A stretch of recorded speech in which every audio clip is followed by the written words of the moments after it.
السلام علیکم ورحمۃ اللہ وبرکاتہ۔ پیارے دوستو، ایک بار ایک بادشاہ اپنے محل کی چھت پر ٹہل رہا تھا۔ ٹہلتے ٹہلتے اس کی نظر محل کے نزدیک گھر کی چھت پر پڑی، جس پر ایک بہت خوبصورت عورت کپڑے سکھا رہی تھی۔ بادشاہ نے اپنے ایک باندی کو بلا کر پوچھا، یہ کس کی بیوی ہے؟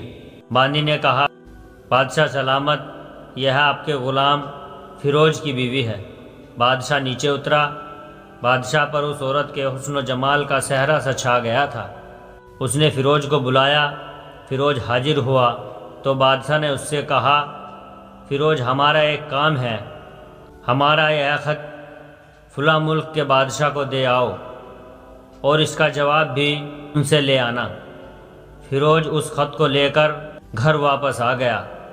خط کو اپنے تکیے کے نیچے رکھ دیا، سفر کا سامان تیار کیا، رات گھر میں گزاری اور صبح منزل مقصود پر روانہ ہو گیا۔ اس بات سے لا علم کہ بادشاہ نے اس کے ساتھ کیا چال چلی ہے۔ ادھر جیسے ہی فیروز نظر سے اوجھل ہوا، بادشاہ چپکے سے فیروز کے گھر پہنچا اور آہستہ سے فیروز کے گھر کا دروازہ کھٹکھٹایا۔ فیروز کی بیوی نے کہا، کون ہے؟ بادشاہ نے کہا، میں بادشاہ ہوں، تمہارے شوہر کا مالک۔ تو اس نے دروازہ کھولا۔ بادشاہ اندر آ کر بیٹھ گیا۔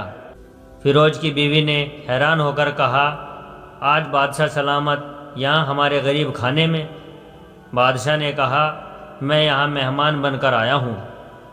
فیروز کی بیوی نے بادشاہ کا مطلب سمجھ کر کہا، میں اللہ کی پناہ چاہتی ہوں آپ کے اس طرح آنے سے، جس میں مجھے خیر نظر نہیں آ رہی۔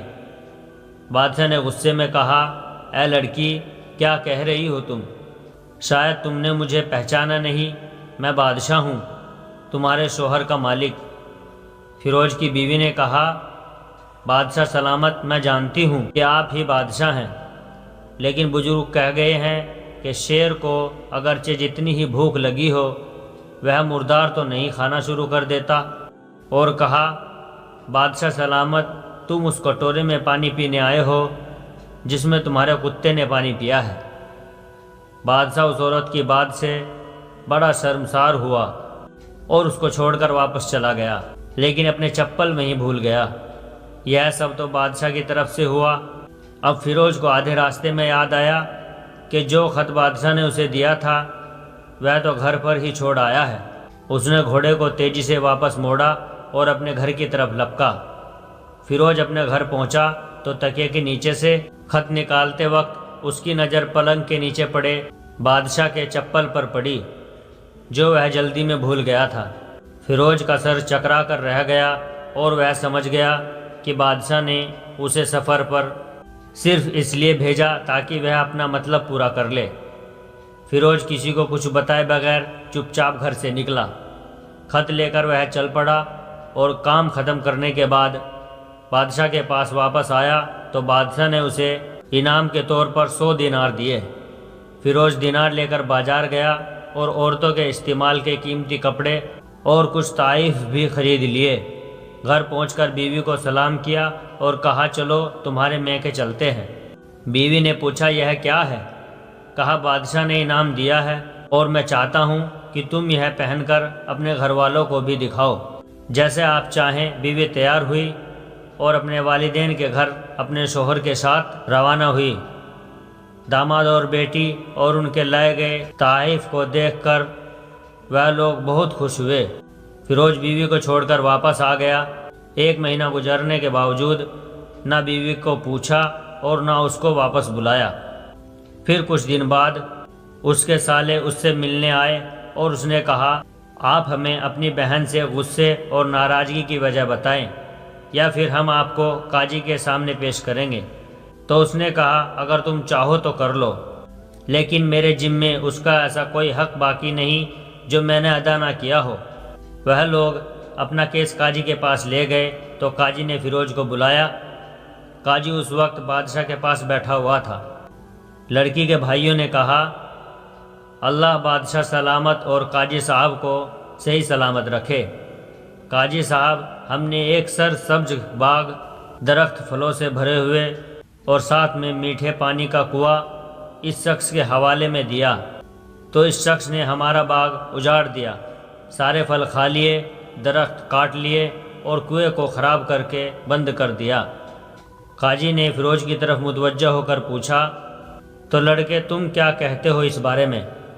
فیروز نے کہا، قاضی صاحب، جو باغ مجھے دیا گیا تھا وہ اس سے بہتر حالت میں نے اسے واپس کیا ہے۔ قاضی نے پوچھا، کیا اس نے باغ تمہارے حوالے ویسے ہی حالت میں واپس کیا ہے جیسے پہلے تھا؟ انہوں نے کہا، ہاں ویسے ہی حالت میں واپس کیا ہے، لیکن ہم ان سے باغ واپس کرنے کی وجہ جاننا چاہتے ہیں۔ قاضی نے کہا، ہاں فیروز، تم اس بارے میں کیا کہنا چاہتے ہو؟ فیروز نے کہا، قاضی صاحب، میں نے باغ بغض یا کسی نفرت کی وجہ سے نہیں چھوڑا، بلکہ اس لیے چھوڑا کہ ایک دن جب میں باغ میں آیا تو اس میں نے شیر کے پنجوں کے نشان دیکھے، تو مجھے خوف ہوا کہ شیر مجھے کھا جائے گا، اس لیے شیر کے اکرام کی وجہ سے میں نے باغ میں جانا بند کر دیا۔ بادشاہ جو ٹیک لگائے ہوئے سب کچھ سن رہا تھا اٹھ کر بیٹھ گیا اور کہا، فیروز، اپنے باغ کی طرف امن اور مطمئن ہو کر جاؤ، اللہ کی قسم اس میں کوئی شک نہیں کہ شیر تمہارے باغ میں آیا تھا، لیکن وہ وہاں پر نہ تو کوئی اثر چھوڑ سکا اور نہ کوئی پتا توڑ سکا اور نہ ہی کوئی پھل کھا سکا۔ وہ وہاں پر تھوڑی دیر رہا اور مایوس ہو کر لوٹ گیا، اور خدا کی قسم میں نے کبھی تمہارے جیسے باغ کے گرد لگے مضبوط دیواریں نہیں دیکھی۔ فیروز اپنے گھر لوٹ آیا اور اپنی بیوی کو بھی واپس لے لیا۔ نہ تو قاضی کو پتہ چلا اور نہ ہی کسی اور کو کہ ماجرا کیا ہے۔